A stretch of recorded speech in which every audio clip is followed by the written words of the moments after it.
हमने एक व्यक्ति विशेष के लिए काम किया, क्योंकि एक व्यक्ति हमारे समाज हीरो बन गया तो हम उसी को हीरो मान लेते हैं, चाहे राजनीति में हो चाहे समाज सेवा में हो।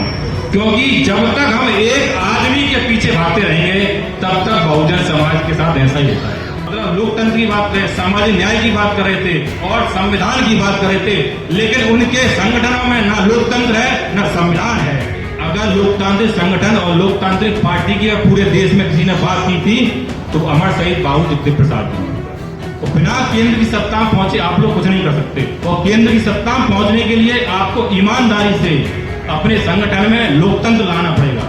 बहुजन लोग कैसे इकट्ठे होंगे, बहुजन मूवमेंट कैसे खड़ा होगा? क्योंकि आज देखा जाता है कि अभी सर बताए थे कि मौर्य समाज में 440 के संगठन है, हर समाज में संगठन है, और बहुजन में तो किलो के साथ लाखों में संगठन पहुंच जाएंगे। आखिर मैं पूछना चाहता हूं कि वो संगठन बन क्यों रहे, क्या वजह है वो संगठन बनने की, उसके पीछे भी हमें जाना चाहिए। मौर्य जी कह रहे थे अभी कि आरएसएस 100 वर्ष पूरे करने जा रहा है, तो वो 100 वर्ष पूरे क्यों करने जा रहा है? 100 वर्ष पूरे होने जा रहे हैं, 100 वर्ष पूरे होने जा रहे हैं आरएसएस के, और सभी लोग नाम लेते मनुवादी का। मैं ये कह रहा हूं कि दुनिया में सबसे ज्यादा बुद्धिजीवी और सबसे ज्यादा पढ़ा लिखा अगर कोई इंसान है तो वह डॉक्टर बाबा साहब अम्बेडकर। कोई नहीं है उनके पास और ना ही कभी होगा। लेकिन मैं ये कहना चाहता हूं उनके बनाए हुए संगठन आज कहां हैं, और आरएसएस जो हैदराबाद जिसको बहुत कुछ आता है होगा वो कहां है? उसका संगठन 100 वर्ष पूरे करने जा रहा है, और हम लोग हमारे संगठनों का पता नहीं है, हमारे महापुरुषों का पता नहीं है, क्योंकि उन्होंने संगठन के लिए काम किया, उन्होंने विचारधारा के लिए काम किया। हमने क्या किया कि हमने एक व्यक्ति विशेष के लिए काम किया, क्योंकि एक व्यक्ति हमारे समाज हीरो बन गया तो हम उसी को हीरो मान लेते हैं, चाहे राजनीति में हो चाहे समाज सेवा में हो। क्योंकि जब तक हम एक आदमी के पीछे भागते रहेंगे तब तक बहुजन समाज के साथ ऐसा ही होता है। अभी नीरज भाई कहते नौकरियों में नॉट फाउंड सुटेबल लगा देते हैं, हमारा रिजर्वेशन की बात है, रिजर्वेशन खत्म हो रहा है। अरे ये खत्म क्यों हो रहा है, हमको इस पे भी बात करनी चाहिए। जो लोग बात नहीं करते हैं मैं उस पर बताना चाहता हूं।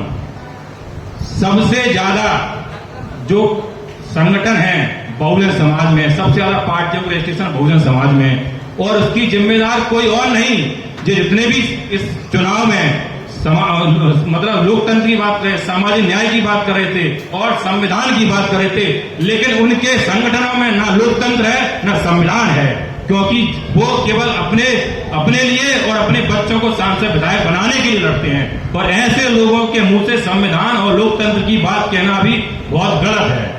क्योंकि वो लोग समाज के लिए नहीं, अपने बच्चों को सांसद विधायक बनाने के लिए काम कर रहे हैं। जब तक भाजपा, देखिए आप, भाजपा में हर साल हर 3 साल बाद वहां पर राष्ट्रीय बदलता है, पूरे कभी मुंबई से, कभी उत्तर प्रदेश से, कभी कहीं से, कभी हिमाचल से। लेकिन हमारे यहाँ पे क्या होता है, एक बार कोई पार्टी बन गई, अब यूपी का एग्जाम्पल देख लीजिए साहब, अगर मुख्यमंत्री बनेंगे तो हम बनेंगे साहब, नेता प्रतिपक्ष भी हम बन गए। अब साहब वहां से छोड़ के हम साहब लोकसभा आ गए तो साहब हम प्रधानमंत्री हम ही बनेंगे साहब, तो बाकी लोग आपके साथ क्यों जुड़ेंगे? और मैं बता दूं कि सबसे ज्यादा बहुजन मूवमेंट को लेके अगर लोकतांत्रिक संगठन और लोकतांत्रिक पार्टी की पूरे देश में किसी ने बात की थी तो अमर शहीद बाबू जगदीश प्रसाद जी। पहली बार उन्होंने पार्टी बनाई, खुद अध्यक्ष नहीं बने, मुख्यमंत्री बनने का नंबर है तब भी नहीं बने, दूसरी बार पार्टी बनाई तब भी अध्यक्ष नहीं बने, और यहाँ तो क्या है, कोई संगठन बनाएगा राष्ट्रीय अध्यक्ष। पहली बार उन्होंने पार्टी बनाई, खुद अध्यक्ष नहीं बने, मुख्यमंत्री बनने का नंबर है तब भी नहीं बने, दूसरी बार पार्टी बनाई तब भी अध्यक्ष नहीं बने, और यहाँ तो क्या है, कोई संगठन बनाएगा राष्ट्रीय अध्यक्ष। हम रहेंगे, हमारे बाद हमारा बेटा रहेगा। यही हो रहा है। जब तक हम सब लोग ऐसे नकली नकाबपोश बहुजनवादी लोगों को नहीं नकारेंगे तब तक बहुजन समाज बिना केंद्रीय सत्ता के आप कुछ नहीं कर सकते। अभी नॉट फाउंड सुटेबल बात हुई थी, प्रोफेसर भट्टी बात हुई, मैं पूछना चाहता हूं, आप देख लीजिए, जब उत्तर प्रदेश में बीएसपी की और समाजवादी पार्टी सरकार थी, उन्होंने कितने प्रोफेसर आरक्षण के हिसाब से रखे, बताइए, वो बताएं पहले। और आज भी सब जगह आप ही रहना चाहते हो, बाकी लोग क्या करेंगे बताइए?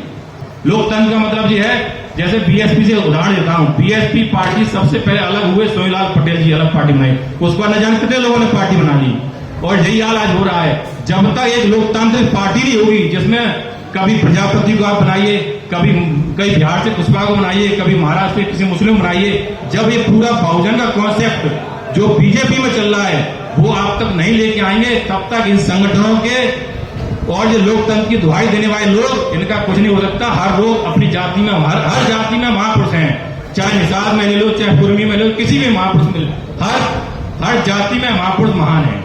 लेकिन जाति को खत्म करने का नीरज भाई चले गए। मैं नीरज भाई निवेदन करूंगा, नीरज भाई इस मुद्दे पर ही बात रखें कि जाति टूटेगी कैसे, जाति कैसे खत्म होगी। अंतर जाति विवाह तो होना चाहिए, लेकिन अंतर जाति विवाह के साथ साथ संगठनों में ही बदलाव होना चाहिए। जब तक संगठनों में बदलाव नहीं होगा, मतलब क्या जिंदगी भर कोई आदमी किसी दरी बिछाता रहेगा क्या, बताइए। अभी लोकसभा चुनाव से पहले हरिओम यादव शुक्रवार से विधायक थे, उनका एक बयान आया था, अब यादव परिवार जागरूक हो चुका है, यादव समाज जागरूक हो चुका है, अब से अपने परिवार की गुलामी नहीं करेगा।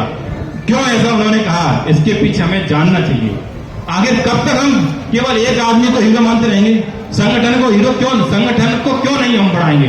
भाजपा आरएसएस ने संगठन को महत्व दिया, आज इसलिए उनका संगठन 100 साल पूरे करने जा रहा है और भाजपा केंद्र सत्ता में है। जब हम लोग ऐसा करेंगे तभी इस बहुजन समाज का भला हो सकता है और तभी बहुजन समाज को उसके जो राइट्स हैं, चाहे एक समान शिक्षा हो, चाहे एक समान कुछ भी चीजें हो, तभी हमको मिल सकती है। नॉट फाउंड सूटेबल के लिए कितना भी चिल्ला लो, एक व्यक्ति विशेष को हीरो मानने से क्या हो रहा है बताइए? मानते रहो, आप मान रहे हो। और इसी का नतीजा है कि भाजपा चाहती है उन पर राजभर को पकड़ लिया, कभी किसी को पकड़ लिया, कभी किसी, उसने जातियों के नेता इकट्ठे कर ही लिए ना। और बहुजन मूवमेंट कहाँ था, कहाँ दिख रहा है बहुजन मूवमेंट? बहुजन मूवमेंट जब तक नहीं दिखेगा, जब तक हमें एक लोकतांत्रिक संगठन और लोकतांत्रिक पार्टी जो देश में, पूरे देश में काम करे, तभी कुछ हो सकता है, उसके अलावा कुछ नहीं हो सकता है।